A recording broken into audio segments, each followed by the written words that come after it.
পোষ্যমালা 2 5 অঙ্ক।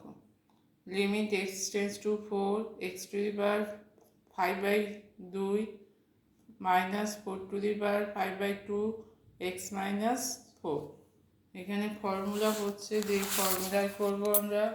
Limit X tends to A X to the power N minus A to the power N by X minus A সমান হচ্ছে N A to the power N minus 1।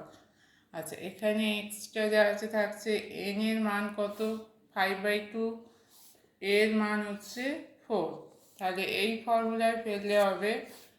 N, প্রথমে আছে N 5/2, এ হচ্ছে 4, এ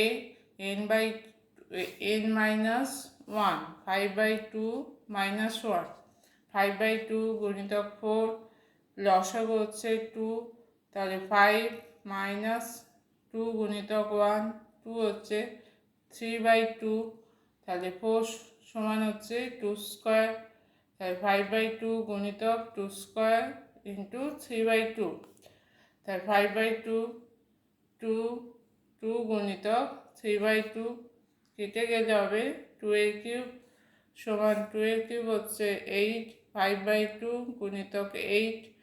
2 দিয়ে 8কে কাটলে হচ্ছে 4, তাই 5 গুণিতক 4 সমান হচ্ছে 20। আচ্ছা, তারপরেরটা মনে করো এফএক্স সমান √x + 3/x + 1 limit X tends two -3 + 0 এফএক্সের মান নির্ণয় করতে হবে। আচ্ছা, এক্স টেন্স টু -3 + 0 মানে হচ্ছে -3 এর এক্সট্রা কি আছে, এইটা মানে কি, এইটা মানে -3 এর থেকে বড় দিক থেকে 0 দিক থেকে অগ্রসর হচ্ছে, মানে -3 এর থেকে বড় সংখ্যার থেকে এক্সের মানটা -3 এর দিকে অগ্রসর হচ্ছে। তাহলে এক্স গ্রেটার ইকুয়ালস টু, তাহলে এইটা -3 + 0 মানে এক্সটা 3-এর চেয়ে বড় হবে, বড় অথবা সমান, তাহলে এক্স + 3 গ্রেটার ইকুয়ালস টু 0।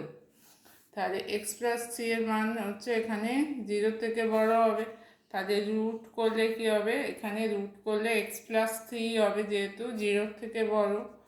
তাহলে এফএক্সের মান হচ্ছে x + 3/x + 1 limit X tends two -3 + 0 FX সমান limit X tends two -3 + 0 x + 3/x + 1। এখানে এক্সের জায়গায় আমরা একটা -3 এর দিকে অগ্রসর হচ্ছে, তাহলে এক্সের জায়গায় আমরা -3 বসাবো, -3 + 3/-3 + 1 সমান হচ্ছে